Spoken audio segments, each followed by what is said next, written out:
my name is Austin Bolden. I'm going to be teaching you 5 ways to play the major 7 arpeggio. So if you are an experienced bass player, then you can skip below to the play-along tracks provided for you. Our goal today is to be able to play these exercises in 3 different tempos. So you will be, this will help you improve your chops, your knowledge of the fretboard, and then your harmonic knowledge as well. So first, let's talk about how you construct a major 7th arpeggio. So if we take our C major scale, starting from the 3rd fret of the A string, right?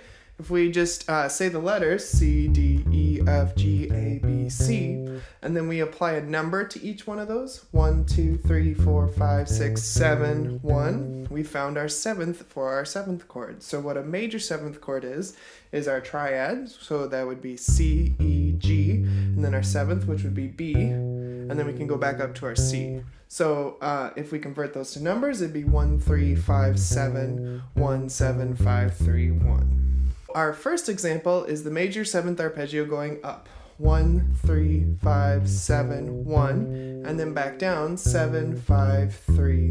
And then instead of going to the 1, which would be our C, we're going to go up a half step to our next available chromatic note, which would be C sharp or D flat. For these examples, I put it as D flat instead of C sharp. Now there will be a slow play along backing track with the 8th notes at 60 beats per minute, and we will ascend from C all the way to B major 7, and then we're going to go back to C.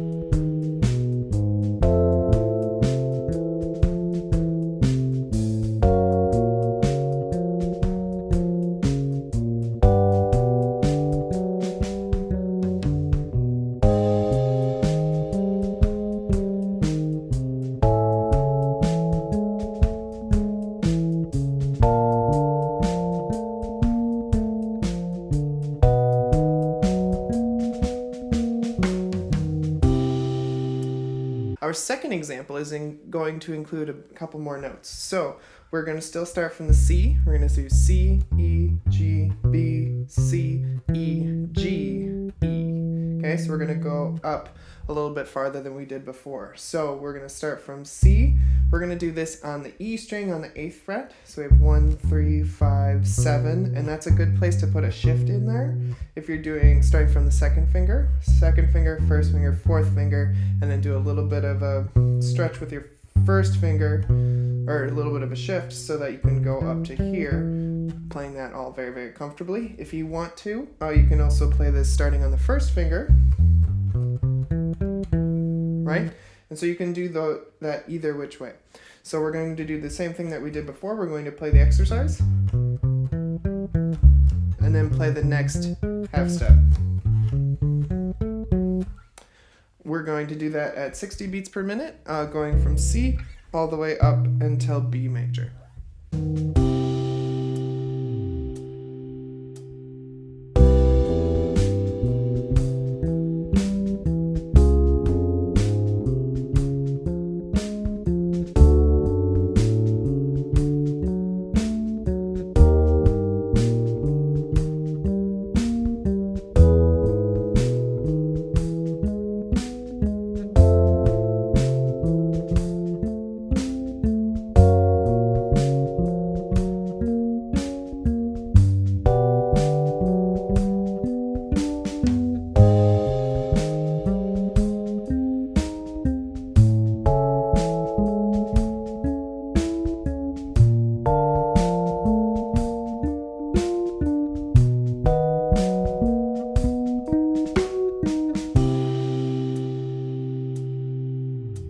Our third example is going to start on the 3rd as opposed to the root. So we've been starting all of these on the root so far. So if we're still in our example of C major, our third would be E. But since we're going to include as much as we can on the normal 4th string, we're going to actually go down to the low E. So the open E is going to be our first note, and then we're going to continue on from there. So it's going to be 3, 5, 7, 1, 3, 5, 7, 1. Okay, so we're almost doing 2 octaves there, but just starting on the 3rd as opposed to going down to the root. So we're going to start on the open string and then go up chromatically again. And we're going to go all the way up until we hit B major again.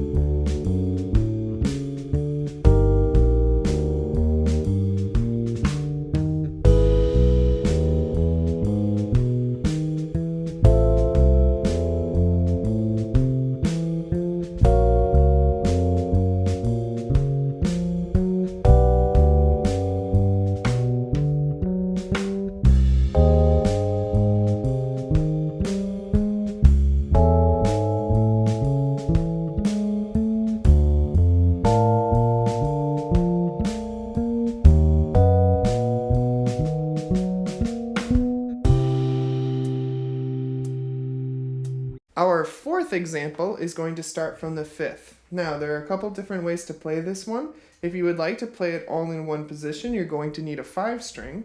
So you're going to start on the G right here, G, B, C, E, G, B, C, E, and then you can go up a half step. But if you would like to try to do this all in a 4 string, there's a couple different things you're going to have to think of. One is you can play this the way I did it is just kind of stretching out the fingers. So we normally have 1 finger per fret. Now we're going to do +1 for 1 finger per fret. And then just shifting up a little bit and doing the same pattern again. If you would like to do it a different way, that's totally okay. Just making sure that you're starting on the 5th and going all the way up until you hit the 3rd again. Okay? So now we're going to do that again from C major all the way up to B major.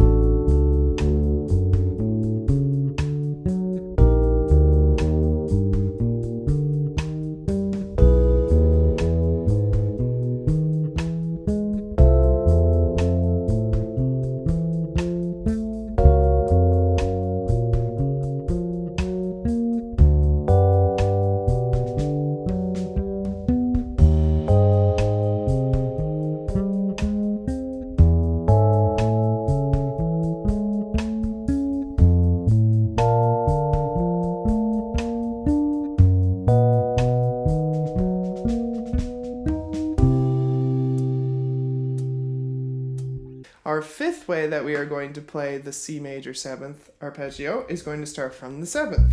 So we're going to start on B here, B, C, E, G, B, C, E, and then we're going to do the same thing up a half step again.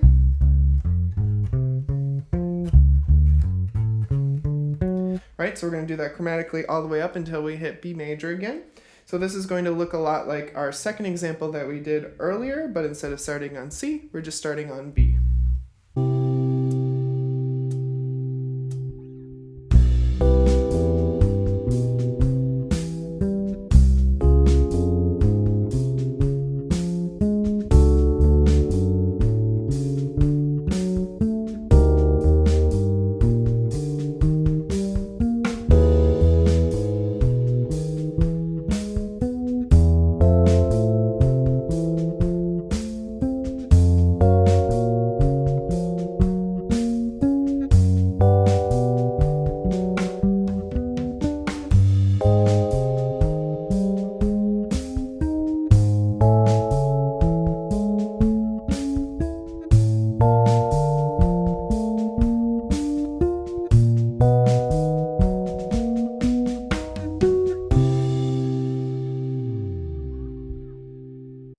we're going to combine these and do all 5 at a slow 60 beats per minute as eighth notes. And so our goal with this is to try to do this as evenly and legato as possible. All the way through all 5 different examples.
Now that we've played through all 5 examples at a slower tempo at 60 beats per minute, we're going to speed that up a little bit. We're going to go to 96 beats per minute, trying to play all 5 examples at 96 beats per minute with eighth notes, and try to think about what key you're in as you're playing it. Not just the shapes, but also what key you're in. So it's thinking C major, D flat major, D major. And that'll really help you, especially when you get into the other examples that do not include starting on the root.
For our last example, we're going to play all 5 at 120 beats per minute, so this is going to be a little bit faster. So the main thing is to just try to relax as much as possible. This is trying to get those chops together and trying to get that fluidity across the whole fingerboard. If you have questions with anything, please feel free to reach out for lessons. My information is available down below.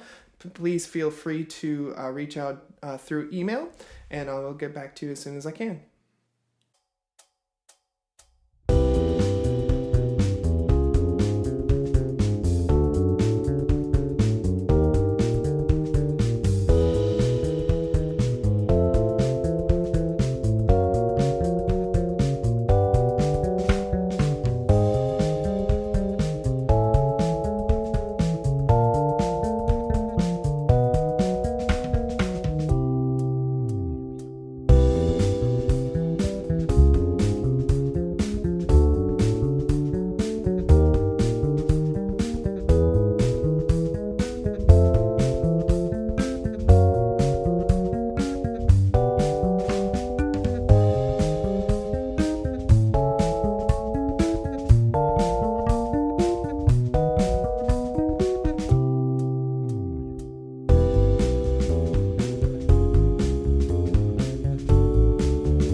Like, comment, and subscribe if you would like to see more of this content, and then I will see you in the next one.